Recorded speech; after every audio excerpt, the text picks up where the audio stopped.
afternoon, Bookfighters. It is Tuesday, July 31st. It's Harry Potter's birthday, so happy birthday to Harry Potter. And yeah, it's good to see you guys. I'm sorry, I was sick last week, and then, yeah, no one cares. I never did end up getting my copy of The Once and Future King. I called the library, and they were like, oh, well, it must have come, and you just never picked it up, so we sent it back, and you just need to request it again. And I was like, that would have been great if you would tell me,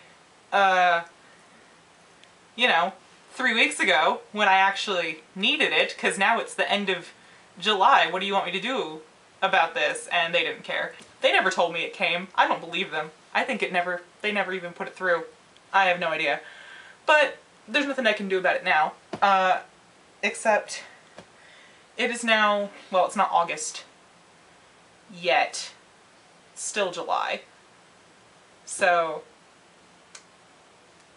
next week should be talking about Ender's Game. That's what we were supposed to be reading. But since I still have nothing to talk about The Once and Future King, because it never came, I'm just gonna prematurely kind of touch on Ender's Game. I read Ender's Game in high school, and sometimes when you reread a book after you haven't read it in a while, it's like you never read it and you come and do a totally different, like, oh, I never realized all these great things about this book that I didn't really like in the beginning. But when I read Ender's Game this time, I basically had the same reaction. I still remembered all the things that happened.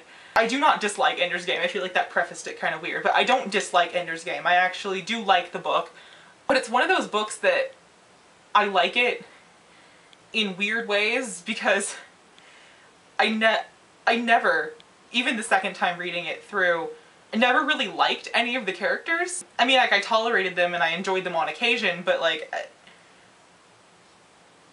I was always a little bit afraid of them, and never really connected with them in a way that you're supposed to connect with the character that you like.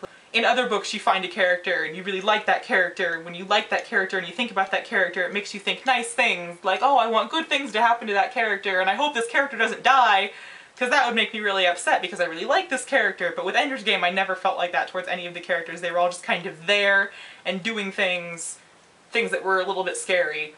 And overall, the book, while I do like it, always leaves me with like a weird, creepy feeling, like a little unsettling after I read it, which happens to me a lot with like dystopian fiction, and that's really what Ender's Game is. It's kind of one of the pillars of dystopian, I guess you would consider it YA. It happened to me with The Hunger Games, and it happened to me with The Giver, and it's just one of those feelings that's just kind of like, you finish the book and you're like, that was good, but like, ugh, no thank you. And I can't ever shake that feeling when I read Ender's Game, even when I think about Ender's Game. And yeah, I'm gonna go back to watching the Olympics. Yes, I love the Olympics. And I will see the rest of you next Tuesday when it will actually be August. And I feel like I broke the rules, but like, what else was I supposed to talk about?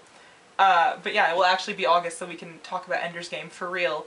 And Kalinda, I will see you tomorrow. Fairly well, Bookfighters.